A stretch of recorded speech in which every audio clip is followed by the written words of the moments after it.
हरे राम हरे राम।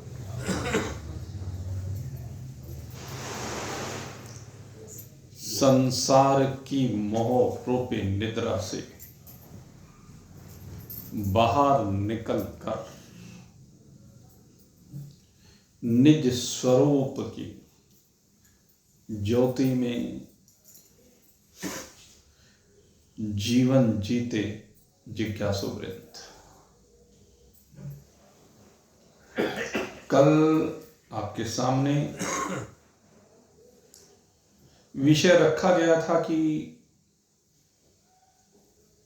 जो सांसारिक प्राणी हैं उनका जो संसार है स्थित प्रज्ञा की दृष्टि में, आत्मज्ञानी की दृष्टि में वह रात्रि के सदृश है और इस रात्रि में वह स्थित प्रज्ञ जागता है। और कहते हैं जो स्थित प्रज्ञ की जागृति है उसमें कहते हैं वो सोता है। और अगर यदि देखा जाए तो जागना तो केवल स्थित प्रज्ञ का ही है। जो संसार में आसक्त है, संसार के सग्रह में ही अपने जीवन को व्यतीत कर रहा है, केवल पंचभूतात्मक जगत को ही सब कुछ समझता हुआ बस उसी से चिपका पड़ा है। तो कहते हैं वो तो भाई पशु ही है, वो तो सो ही रहा है मोह रूपी रात्रि में। उसकी आंखों में दोष है, उसकी आंखों पर पंचभूतों का चश्मा चढ़ा हुआ है, पंच विषयों का चश्मा चढ़ा हुआ है। और उस चश्मे के कारण उसे जो भी कुछ दिखता है वो सारे का सारा काला होता है। लेकिन जो चश्मा एक आत्मज्ञानी ने पहन रखा है वो चश्मा बिल्कुल स्वच्छ है। उसमें वो अपने को भी देखता है और उनको भी देखता है और दोनों के यथार्थ रूप को देखता है। सांसारिक लोग तो केवल अपने को देखते हैं, लेकिन वो उन सांसारिक को भी देखता है और अपने को भी देखता है। और किस रूप में देखता है? कहते हैं एक आत्मा के रूप में देखता है। और व्यवहारिक दृष्टिकोण से उसके मिथ्यात्व के रूप में देखता है। भूतों को, विषयों को, गुणों को मिथ्या रूप में देखता है और सच्चिदानंद स्वरूपता को यथार्थता के रूप में अवलोकित करता है, क्योंकि वो उस है तत्व में स्थित हो गया है, क्योंकि वो अपने स्वरूप में स्थित हो गया है। और अपने स्वरूप में स्थित होने के बाद जो उसकी स्थिति होती है, अब इस मंत्र में उस स्थिति का वर्णन किया गया है। आपूर्यमानमचल प्रतिष्ठम समुद्रमापः प्रविशन्ति यदवत्। यहां पर भगवान ने अर्जुन को एक उदाहरण देकर के समझाया है और उदाहरण दे रहे हैं नदी और समुद्र का। कहते हैं जैसे नदियां हैं और नदियों का जल निरंतर आकर के समुद्र में मिल रहा है, कितनी नदियों का जल आकर के मिल रहा है? कहते हैं सारी दुनिया भर की नदियों का। वर्षा ऋतु में भी आकर के जल मिलता है, शरद ऋतु में भी आकर के जल मिलता है, और ग्रीष्म ऋतु में भी आकर जल मिलता है। कभी नदियों में कम जल होता है, कभी नदियों में अधिक जल होता है। जिस समय वर्षा ऋतु होती है, नदियों में बाढ़ आई हुई होती है, उस समय के जल की मात्रा और शरद ऋतु के जल की मात्रा में बहुत अंतर होता है। लेकिन कहते हैं कि समुद्र किसी भी ऋतु में कितना भी जल क्यों ना आए, कहते हैं वो सदा मर्यादित रहता है, अपनी मर्यादा का हनन नहीं करता। वो न घटता है न बढ़ता है। समुद्र तो एक जैसा सा रहता है। कितना ही जल आकर के मिले ना मिले, कहते हैं उसके ऊपर कोई प्रभाव नहीं पड़ता।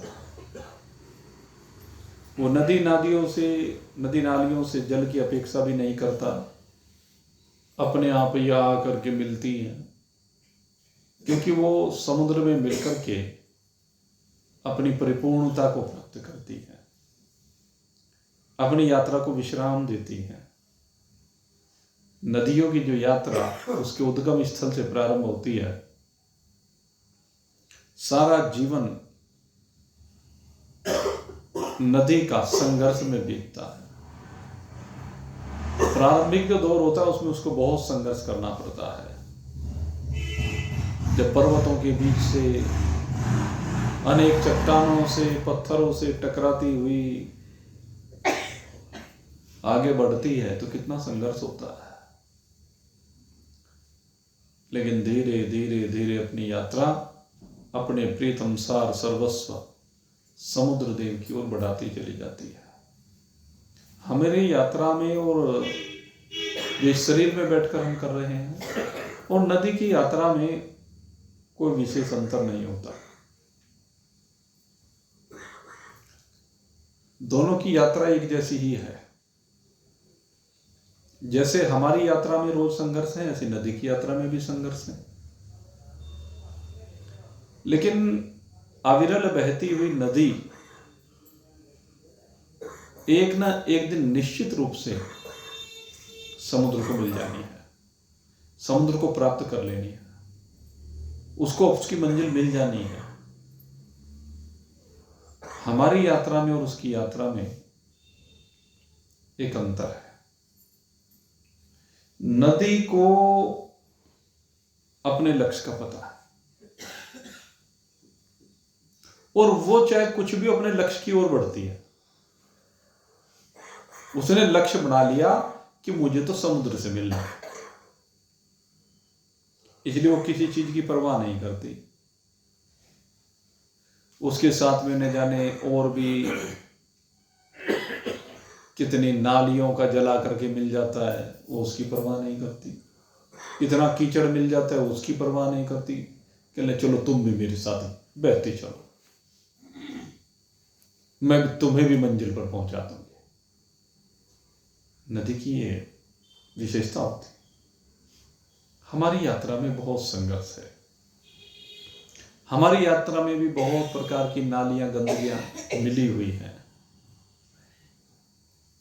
लेकिन इस शरीर के माध्यम से जो हमारी यात्रा का पर्यवसान परमात्मा में होना चाहिए, मंजिल तो वही है। इस मनुष्य शरीर को प्राप्त करने के बाद मंजिल तो यही है ना। लेकिन कितने लोग हैं जो मंजिल पर पहुंच पाते हैं? अविरल बहती हुई नदियां तो निश्चित रूप से एक ना एक दिन अपने प्रियतम को प्राप्त कर लेंगे, लेकिन ये असंख्य बहते हुए मनुष्य इस मनुष्य शरीर रूपी नौका को प्राप्त करने के बाद भी अपने लक्ष्य को प्राप्त नहीं कर पाते, क्योंकि इन्होंने अपने लक्ष्य का चुनाव ठीक से किया नहीं है। कुछ ही लोग हैं जो अपने लक्ष्य का ठीक से चुनाव कर लेते हैं, और जब वो लक्ष्य का चुनाव कर लेते हैं तो निश्चित रूप से लक्ष्य पर पहुंच जाते हैं। जो उनसे चुनाव करते वही लक्ष्य पर पहुंचते हैं। जिन्होंने संसार को अपना लक्ष्य बनाया है वो कैसे लक्ष्य पर पहुंच जाएंगे? वो तो संसार के लक्ष्य को प्राप्त करेंगे। वेदांत का ज्ञान सुनने के बाद भी जिसने संसार को ही अपना लक्ष्य बना रखा है, ज्ञान भी सुन रहे हैं लेकिन लक्ष्य संसार ही बना करके रखा है, तो उन्हें परमात्मा कैसे मिल जाएगा?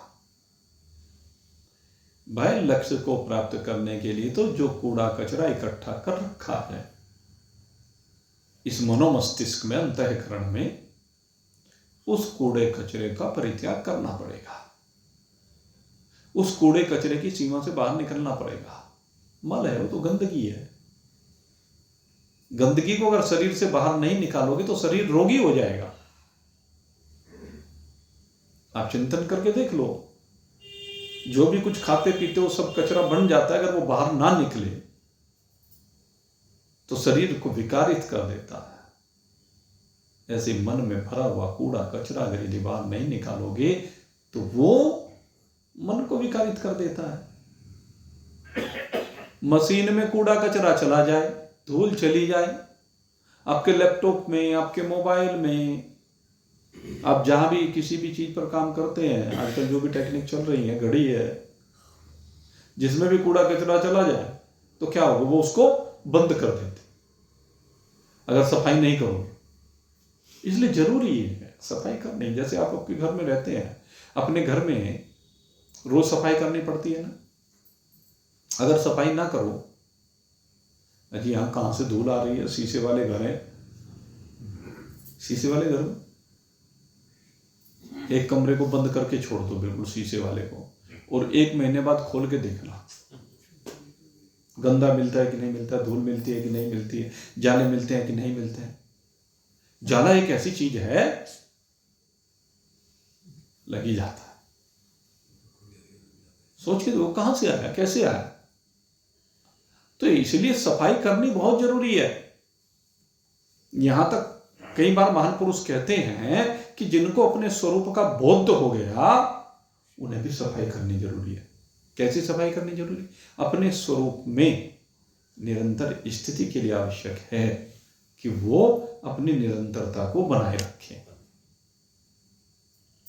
स्वाध्याय और प्रवचन जारी रखना चाहिए, अन्यथा भूल जाते हैं, क्योंकि फिर संसार दिखने लगता है, और जब संसार दिखता है तो उसमें आसक्ति की संभावना बन जाती है। इसलिए मेरे मित्रों, इस अंतःकरण में जो कूड़ा कचरा भर रखा है, उस कूड़े कचरे का जो संग्रह अंतःकरण में कर रखा है, सबसे पहले उसे खाली करो। जब तक अंतःकरण का कूड़ा कचरा नहीं निकलेगा ना, आपको मंजिल का पता ही नहीं चलेगा। और सही पूछो तो वो कूड़ा कचरा निकालने में केवल संत सहायक है। महान पुरुष बताते हैं कि ये कूड़ा कचरा है, हम जानते नहीं कि ये कूड़ा कचरा है। हम तो उससे प्रेम करते हैं, हम तो मोह करते हैं, लोभ करते हैं, लालच करते हैं, जिसे शास्त्र की भाषा में कूड़ा कचरा कहा गया है, वो तो हमारी जान है। अब ये कूड़ा कचरा क्या भरा हुआ है? आसक्ति का कूड़ा कचरा, चाहे वो किसी में भी आसक्ति हो। वो आसक्ति संतान में हो, वो आसक्ति पति पत्नी में हो, भाई बंधु कुटुंब कबीले में हो, मित्रों में हो, मकान में हो, वस्त्रों में हो, जेवर में हो, भोजन के सामान में हो, वो आसक्ति काम में हो, मान में हो, पद में हो, प्रतिष्ठा में हो, ये सब कूड़ा कचरा है। इस कूड़े कचरे को अपने अंतःकरण से अगर नहीं निकालेंगे तो पहले तो पता चलना चाहिए ना कि ये कूड़ा कचरा है। संत बताएंगे कि ये कूड़ा कचरा है, फिर आप इससे बाहर निकलेंगे। और आपको एक बात बता दूं, जब इस कूड़े कचरे से बाहर निकलेंगे तो आपका संसार और बढ़िया हो जाएगा, क्योंकि उस समय दिमाग में तनाव नहीं होगा, और जब तनाव नहीं होगा तो जितने व्यवहार होंगे सांसारिक, वो बिल्कुल A1 क्लास के होंगे। जब इसमें कूड़ा कचरा भरा रहता है ना, तब व्यवहार भी बढ़िया नहीं होते। काम का, क्रोध का, लोभ का, मोह का, मद का, मात्सर्य का, राग का, द्वेष का, ईर्ष्या का, हिंसा का, असत्यता का, अस्तेय, सोच, संतोष, तप, स्वाध्याय, ईश्वर प्रणिधान, ये सब क्या है? सफाई करने के तरीके हैं। यम, नियम, आसन, प्रत्याहार, धारणा, ध्यान, समाधि, और एक वो सत्य, अहिंसा, अस्तेय, परिग्रह और ब्रह्मचर्य, ये सब क्या है? कूड़े को बाहर निकालने के साधन है। जैसे झाड़ू होती है ना, झाड़ू से घर का कूड़ा कचरा बाहर निकाला जाता है, तो ये जो यम नियम आदि हैं, ये सब के सब झाड़ू है जो इस कूड़े कचरे को बाहर निकालते हैं। और महान पुरुष सबसे बड़ा पथ प्रदर्शक है। और जब ये पता चल जाए, और पता चलने के बाद भी फिर भी ना निकाले, फिर भी उस यात्रा की ओर आगे ना बढ़े, तो मंजिल कैसे मिलेगी? अब मीरा को पता चल गया, मीरा को पता चल गया कि मेरी मंजिल गिरधर है। अब ये गिरधर मिलेगा कहां? अब उसने जानने का प्रयास किया कि ये गिरधर मिलेगा कहां, तो ढूंढने लगी, संतों के पास जाने लगी। अब वो गाने तो लगी, मेरे तो गिरधर गोपाल दूसरों ने कोई, लेकिन वो गिरधर गोपाल है कहां, बसा हुआ कहां है, रहता कहां है, मिलेगा कैसे? ये भी तो ज्ञान होना चाहिए। तो इसके लिए गुरु की आवश्यकता है। साध संग बैठे बैठ लोक लाज खोई, मेरे तो गिरधर गोपाल दूसरो न कोई। उसने क्या किया? मीरा ने सफाई की है, मीरा ने सफाई की है। कहते साध संग बैठ बैठ लोक लाज खोई। आदमी सारी जिंदगी इस लोक व्यवहार के चक्कर में मरा रहता है, खपा रहता। दुनिया क्या कहेगी? दुनिया तो भाई तो कुछ ही कर ले, किसी को नहीं बकसती। दुनिया को जब मौका लगे वो किसी को नहीं बकसती, चाहे कितना ही प्रिय हो, आप उसका कितना ही सम्मान करते हो, लेकिन जिस दिन मौका पड़ेगा बख्शेंगे नहीं। गुरुजी को ही नहीं बख्श सकते लोग। मैं आपको हकीकत बता रहा हूं भाई, इंसानी स्वभाव है, भूल चूक किसी से भी हो सकती है, स्मरण शक्ति किसी की भी जवाब दे सकती है, तो उसमें भूल चूक स्वाभाविक है। लेकिन वो ये नहीं देखेंगे भाई गुरुजी को क्या बात हो सकता है, किसी कारण से स्मरण ना रहा हो, कोई बात स्मरण ना रही हो, तो गुरुजी को भी आके कह देंगे। जब भगवान जी को नहीं छोड़ा तो गुरु जी को कौन छोड़ेगा? भाई को कौन छोड़ेगा? बंधु को कौन छोड़ेगा? मित्र को कौन छोड़ेगा? कोई नहीं छोड़ता। स्थिति ये है संसार की। तो भाई अब जब किसी को नहीं बख्शा किसी ने, तो क्यों परवाह करते हो इस चीज की? किसी कहने के बारे में चिंतन करने की जरूरत ही नहीं। मीरा ने यही तो है, लोक लाज खोई। ये लोक लाज सबसे बड़ा कूड़ा कचरा है। ये जितने लोग प्रसिद्धि पाना चाहते हैं, पद पाना चाहते हैं, सम्मान पाना चाहते हैं, ये बस इसी में तो फंसे रहते हैं। सारे दिन दिखाओ जिंदगी जीते हैं, नाटक कर रहे हैं।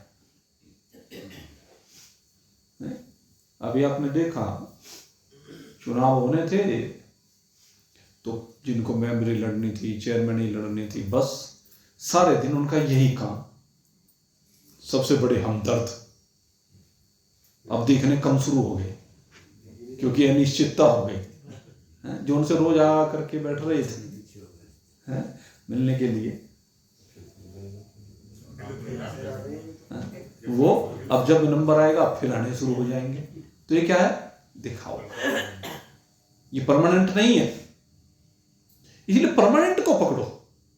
इन टेम्परेरी के चक्कर में क्यों दिमाग खपाते फिर हैं सारी जिंदगी? ये दिमाग नहीं खपाना चाहिए। मीरा ने नहीं खपाया, उसने तो क्या दिया, मेरे तो गिरधर गोपाल, मंजिल बना ली गिरधर गोपाल। मेरे तो गिरधर गोपाल, दूसरो न कोई। भाई छोड़ो, बंधु छोड़ो, छोड़ो सगा सोई। साध संग बैठी वे, लोक लाज खोई। मेरे तो गिरधर गोपाल। तो सारा कूड़ा कचरा निकाल दिया। मेरा अपने आप ही कह रही, भाई छोड़ दिया, बंधु छोड़ दिया, छोड़ो सगा सोई। कहले जिन्हें सगे कहते हैं, साथ छोड़ दिए। क्यों? क्योंकि साधुओं का संग करने लगे। और साधुओं का संग होने के बाद फिर उसकी क्या स्थिति हुई? उन सबको तो एक तरफ किया, क्योंकि तो संसार की बात करते थे। जो उनसे भी ये हैं, वो संसार में फंसाते हैं, संसार की बात करते हैं। लेकिन मीरा कहती है, भगत देख राजी भाई, जगत देख रोई। क्योंकि भगत उसे जागृत करते हैं, भगत उसकी प्रेम की लौ को और अधिक प्रदीप्त करते हैं। भगत मिलते हैं तो प्रेम की रसधार और अधिक बहने लगती है, और जगत देख रोई। लेकिन जैसे जगत उसके जीवन में आता है, वो रात्रि आ जाती है। भगत जागृति है और जगत रात्रि है। वो रात्रि में जीना नहीं चाहती, वो रात्रि में रहना नहीं चाहती, वो अंधकार में जीना नहीं चाहती, वो प्रकाश में रहना चाहती है। इसलिए कहती है, भगत देख राजी भाई, जगत देख रोई। असवन जल सींच सींच, असवन जल सींच सींच, प्रेम बोल बोई। असवन जल सींच सींच, प्रेम बेल बोई। मेरे तो गिरधर गोपाल, दूसरो न कोई। मेरे तो गिरधर गोपाल। क्या कहते हैं? प्रेम के आंसू निकले, असुवन जल सींच सींच। जो प्रेम की बेल है, वो प्रेम की बेल बोने के लिए उसने क्या किया? आंसू बहाए हैं। आंसुवन जल सींच सींच। कैसे? परमात्मा प्रेम में डूब करके, परमात्मा कृपा से संयुक्त हुई, और परमात्मा कृपा से संयुक्त होकर के उसने, कहते हैं, प्रेम की बेल को हरी कर दिया। ऐसी बेल बोई जिस पर आनंद के फल लगते हैं, जिस पर अमृत फल लगता है। ऐसा फल लगता है, ऐसा मीरा का भाव रहा है। प्रेम की मथानी लई, बेग से बिलोई। प्रेम की मथानी लई, बेग से बिलोई।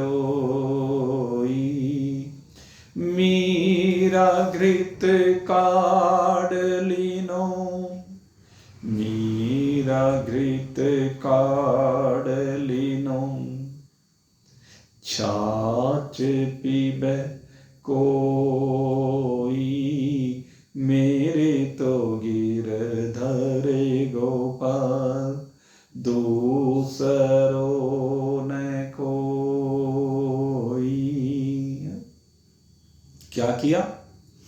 कहते हैं जो ये प्रेम की बेल उसने हरी की, उस प्रेम की उस बेल को उसने डोरी बना दिया। वो बना दिया क्या कहते हैं, मथानी। और मथानी लेकर के इस संसार का ही मंथन किया। प्रेम की बेल लेकर के, प्रेम की मथानी लेकर के उसे बड़ी तेजी के साथ, उसकी लगन बड़ी तीव्र है, उसकी लगन ऐसी है कि उस जैसी लगन किसी की देखने को मिलती नहीं। ऐसी लगन है मीरा हो गई मगन, ऐसी लागी लगन मीरा हो गई मगन। किसमें मगन हो गई? गिरधर में मगन हो गई। हर समय गिरधर को देखती है, गिरधर को गाती है, गिरधर से प्रेम करती है, गिरधर के प्रेम में डूबती है। ऐसी डूबी कि कहते हैं उसने मथानी से मथ करके इस संसार में से गिरधर को निकाल लिया। यही तो है प्रेम की मथानी में बेग से बिलोई, मीरा घृत काढ़, अर्थात बिलो बिलो करके इसमें से उसने घृत यानी अमृत यानी परमात्मा को निकाल लिया। और जब परमात्मा निकल गया, अब जिसको परमात्मा मिल जाए उसके आनंद का क्या ठिकाना है। कहते उसका आनंद ज्ञान इंद्रियों से प्रवाहित होने लगता है, कर्मेंद्रियों से प्रवाहित होने लगता है, अंतःकरण से प्रवाहित होने लगता है।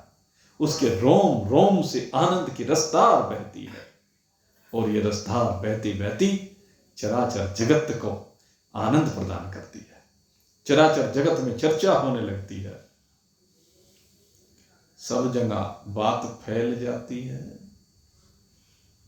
अब तो बात फैली गई, जाने सब कोई। अब तो बात फैली गई, जाने सब कोई। मीरा गिरधर लगन लगी, मीरा गिरधर लगन लगी। हो ही सो होई, मेरे तो गिरधर गोपाल, दूसरों न कोई। मीरा तृप्त हो गई, मीरा आनंदित हो गई, क्योंकि मीरा को अपनी मंजिल मिल गई। तो कहते हैं इसी तरह से नदियों को अपनी मंजिल मिल जाती है। लेकिन इस मनुष्य शरीर में आने वाले यात्री कोई कोई है जो इस मंजिल को प्राप्त कर लेता है, लेकिन जो इस मंजिल की ओर बढ़ता है, जिसका एकमात्र ध्यान केवल मंजिल की ओर होता है, तो उसके बारे में कहते हैं तद्वत् कामायम प्रविशन्ति सर्वे। उसकी स्थिति कैसी हो जाती है? जो परमात्मा को प्राप्त कर लेता है, कहते हैं उसके अंदर संसार के सारे भोग पदार्थ आकर के मिलते रहते हैं। जैसे समुद्र में नदियों का जल मिलता रहता है, समुद्र को विचलित नहीं करता है, उसी प्रकार से समस्त संसार के भोग आकर के भी उस आत्मज्ञानी के अंदर चाहे प्रविष्ट हो जाए, लेकिन वे उसके जीवन में कोई हलचल पैदा नहीं कर पाते। इन आत्मज्ञानियों के पास कितनी ही रिद्धि सिद्धियां क्यों ना आ जाए, अष्ट सिद्धि नवनिधि जो कही गई है ना, वे भी आ जाए, लेकिन वे उस आत्मज्ञानी को विकारित नहीं करती, क्योंकि वो जानता है, कहते हैं जिस प्रकार से संसार के भोग्य पदार्थ कहते हैं वो आसक्ति से संयुक्त करने वाले हैं, चित्त को डुबोने वाले हैं भवसागर में, ऐसे ही ये रिद्धियां सिद्धियां भी भवसागर में डुबोने वाली है। ये रिद्धियों सिद्धियों से प्राप्त होने वाली सामग्रियां भी पंचभूतात्मक हैं। इन सिद्धियों से मिलने वाला जो भी कुछ है वो सब विनाशी है, वो सब क्षण भंगुर है, वो सब अनित्य है, वो सब टिकने वाला नहीं है, वो सब रहने वाला नहीं है, वो केवल विकार उत्पन्न करने वाला है। इसलिए कहते हैं वो उन रिद्धियों सिद्धियों को प्राप्त करने के बाद भी उनके चक्कर में फंसता नहीं है। जो उनमें फंस जाता है वो कभी शांत नहीं हो पाता, उसका चित्त सदा अशांत बना रहता है।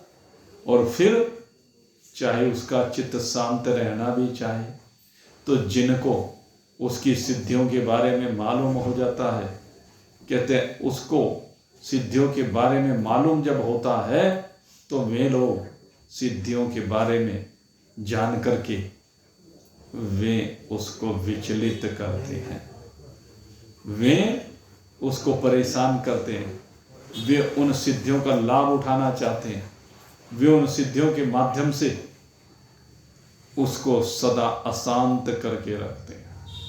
इसलिए कहा ये सिद्धियां अशांति का कारण है, ये सिद्धियां भटकाने वाली हैं।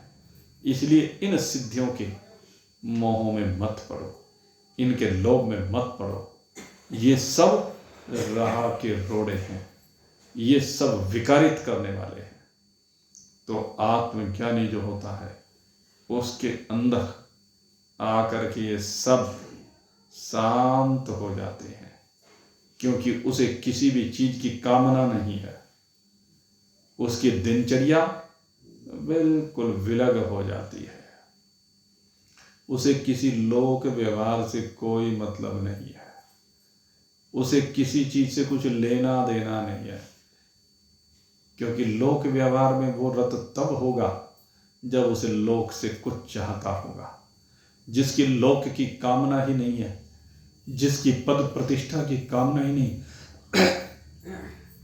जिसकी समस्त कामनाएं अक्षय को प्राप्त हो गई है, एक परमात्मा को प्राप्त करके फिर वो कहाँ भटकेगा? उसे भटकने की आवश्यकता कहाँ है? वो तो आनंद निमग्न रहता है, वो तो आनंद में डूबा रहता है।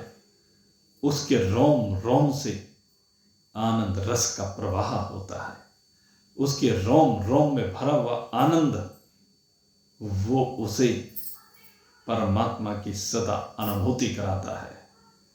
तो इसलिए कहा तद्वत् कामा यम प्रविशन्ति सर्वे।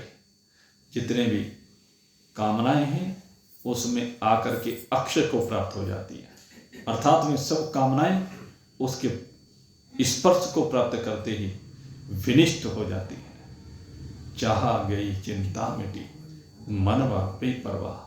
और जिसको कछु न चाहिए वही साहों का सहा। भगवान कहते हैं स शांति मापनोति न काम कामी। दो प्रकार के प्राणी हैं, कहते हैं जिसकी कामनाएं बनी हुई हैं, जो काम कामी है, अर्थात अनेक प्रकार की कामनाओं से जो संयुक्त है, जिसको संसार की कामनाएं बनी हुई है, जिसको संसार की चाहत बनी हुई है, कहते हो कभी भी शांत नहीं हो सकता है। शांत कौन होगा? स शांति मापनोति। शांति उसको प्राप्त होती है जो कभी भी किसी भी परिस्थिति में भोगों की कामना नहीं करता है, और जो भोग आ भी रहे हैं उन भोगों को अत्यंत तुच्छ जान करके, कहते हैं शरीर के निर्वाह के लिए जितना राशन पानी आवश्यक है उस राशन पानी से संतुष्ट रहता है, उसमें भी आसक्त नहीं होता। वस्त्र है तो वस्त्र सर्दी से बचाने के लिए, गर्मी से बचाने के लिए, लोक मर्यादा के लिए। जो भोजन है वो शरीर को ऊर्जा प्रदान करने के लिए है। उसका अंतःकरण इन सब सीमाओं से परे हो जाता है, क्योंकि वो अपने में विराजमान हो जाता है।